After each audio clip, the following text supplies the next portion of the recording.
ভোটারের যে রেগুলার যেটা টাইম সেটাকে থেকে কিন্তু 1 ঘন্টা বাড়িয়ে দিয়েছে। আমরা কোয়াইট শিওর যে খুব ভালো ভোট হবে এবং 4:30টার মধ্যেই ভোটাররা তাদের ভোট কাস্ট করতে পারবে। সরাসরি একই দিনে নির্বাচন ও গণভোট করার সিদ্ধান্তে ঝুঁকি ছিল, বিকল্প চিন্তা কি করা হয়েছিল?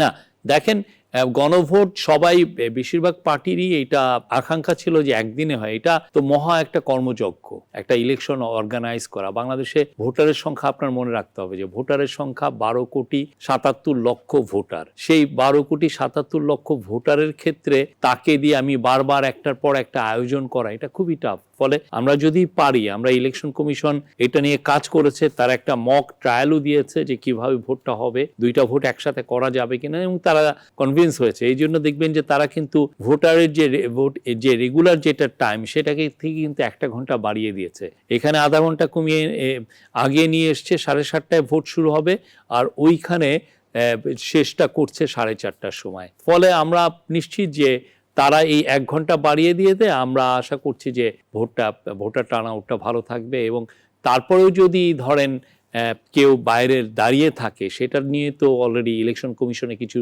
রুলস অ্যান্ড রেগুলেশনই আছে যে তারা এসে ভোট, যতক্ষণ না তাদের ভোটটা দেওয়া শেষ হয় ততক্ষণ এটা চলবে। তো আমরা কোয়াইট শিওর যে খুব ভালো ভোট হবে এবং 4:30টার মধ্যেই খুব ভোটাররা তাদের ভোট কাস্ট করতে পারবে।